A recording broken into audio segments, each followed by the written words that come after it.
Welcome to the exterior orientation of the RV. We're really excited to have you.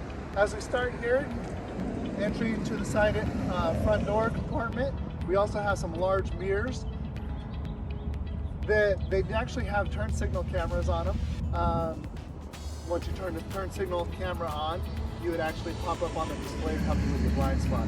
As we move down the RV, we have the fresh water fill. It's a 40-gallon tank. You just remove the white cap, stick your garden hose, or if you have access at the RV park to water, you just plug that in. Watch the gauge on the inside as it fills up. You don't want to overfill it, but we want to make sure that you get all of the water there, especially if you're camping remote and you don't have access to water. As we move down the RV, we have a generator bay. There shouldn't be any need to get into here. We'll show you how to start it on the inside. We also have your power cord connection right here. You just flip this cap up. The electrical cable would plug in here into this receptacle, as well as at the RV pedestal at the RV park. One of our number one issues with the power at the RV park is usually the power pedestal at the RV park has a breaker switch. Make sure that's on, otherwise it's not going to be providing any power to the RV. So just make sure that the power is on at the RV electrical outlet so that it will provide power to you on the inside. Also, if you do have an external generator that you're wanting to use, make sure that it's properly wired. At times it's not properly wired and you'll get a blue fault light on the electrical panel, and that means the connection of your generator is not the proper connection to provide enough power to the inside of the RV. Also, as we move along, we have the exterior of the refrigerator. This little black tube is for condensation drainage in case there's extra condensation inside the refrigerator. So it's supposed to be like that. It's not a problem or an issue. We have some hot items here. We have the exhaust for the hot water heater, as well as the furnace. Both of those run off of gas, and the hot water heater actually has an electronic feature too. You can run off of gas or electric. These may be hot, so please be careful when you're running those. Also, the furnace is strictly gas. As we move along, we have the fuel. It's a 50-gallon tank. Takes about unleaded fuel. Runs the vehicle as well as the onboard generator.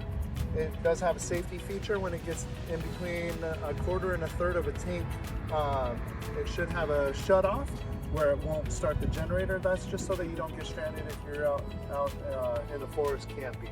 Below here we have our dumping station. We have a black valve and a gray valve. The black is for the wastewater, which is the sewage. We have the gray, which is for the sink and shower water.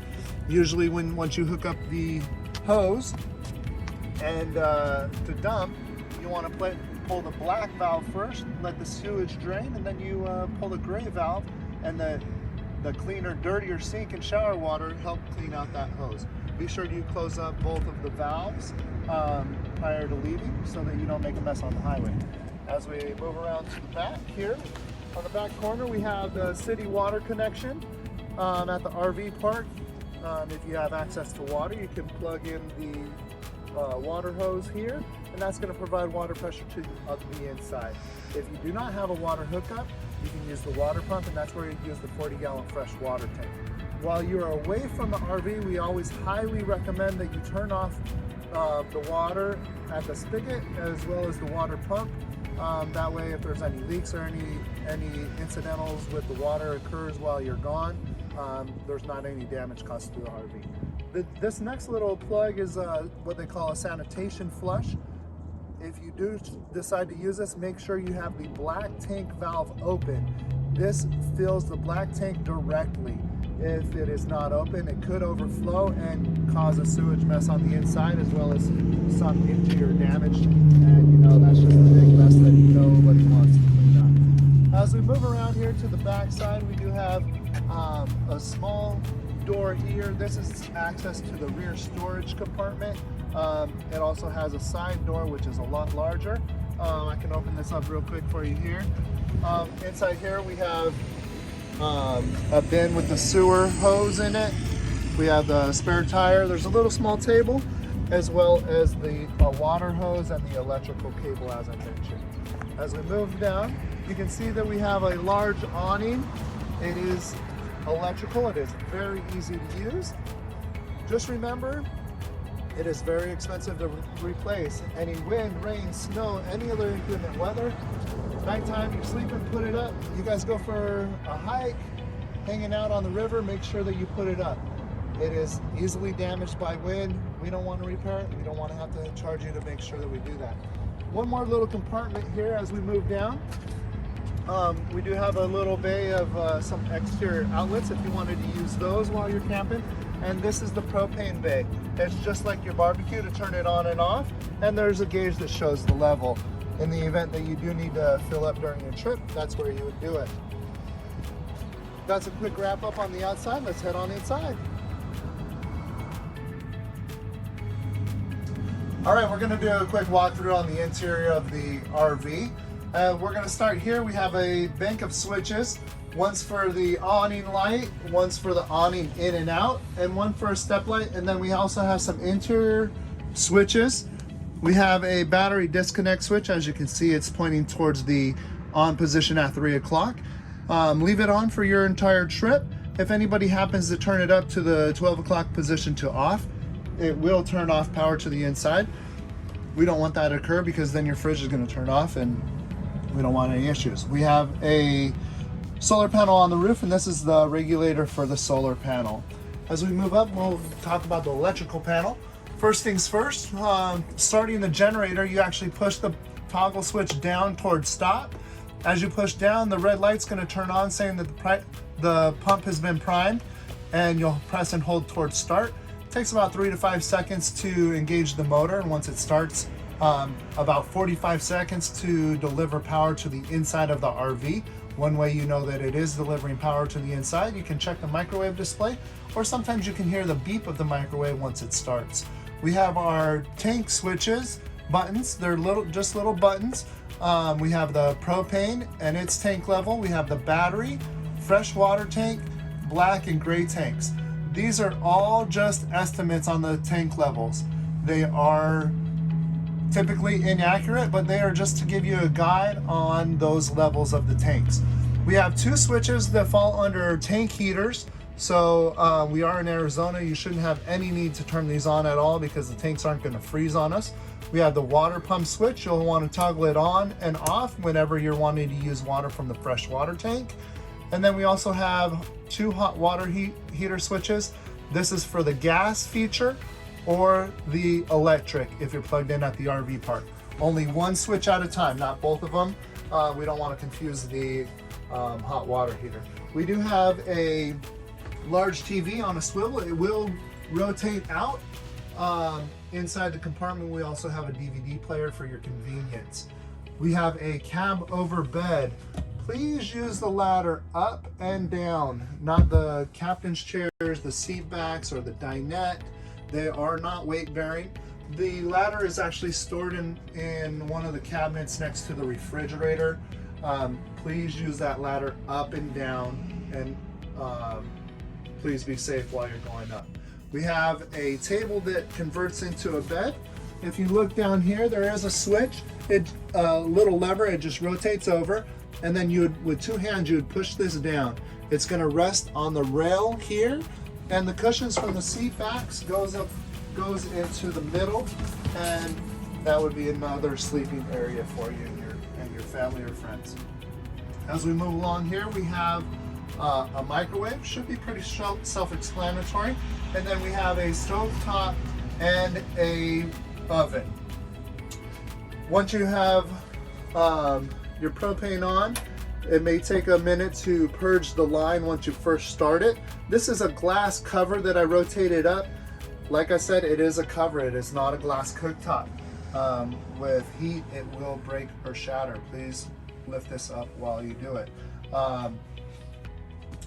The switch on the far left is just the igniter, so it rotates clockwise, and that will light the burners once you have them turned on. And then we have an oven, as well as a little drawer here if you want to store any items. Now above here we have the AC unit. It is controlled by this switch. It has a fan mode and a cool mode, and then just so you know, there is a temperature knob that is just for AC. AC is all the way cold, the blue all the way cold, and the actual red is the temperature to the outside ambient temperature. So it does not have a heating feature. There's the furnace switch in the back, and I'll show you where that is. As we move along here, we have the refrigerator. To remind you, when we start the refrigerator, we need to purge the line. One way that we purge the line is we typically start the stovetop first to make sure that we have gas flow and the burners start. Then we do know that we have the line purged. You're going to open up the refrigerator. You're going to press the on button and let it cycle through. You'll hear the pilot light trying to light. If for some reason the check light is illuminated, that means that the pilot light timed out or it did not light the gas flow. So you would turn the refrigerator off by turning the off button and recycle it through. We always recommend once the refrigerator has lit, after 2 to 3 minutes, turn it off and then turn it back on, and you can hear the pilot light turn off and relight. That way it's a secondary to get any other gases out of the refrigerator without any issues. We have a gas feature or an auto feature that would rotate between gas and electric if you're plugged in at the RV park.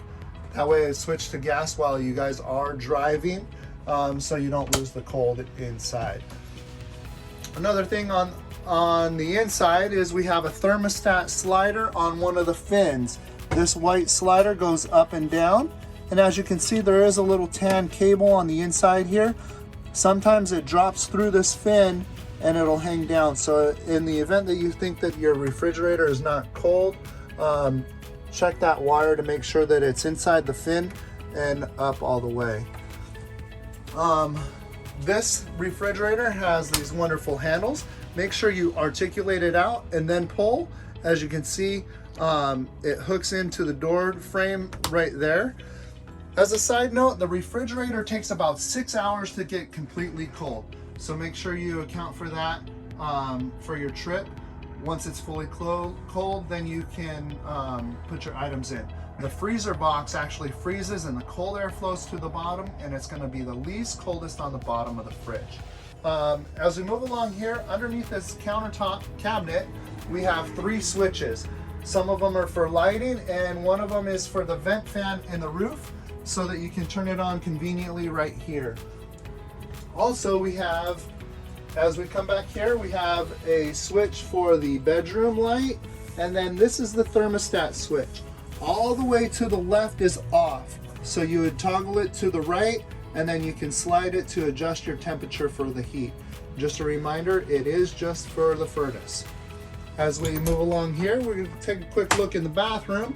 And there is a foot pedal to flush the toilet, and then that outlet right there on the wall above the toilet paper, I can't even speak, is where the GFCI is for the entire RV.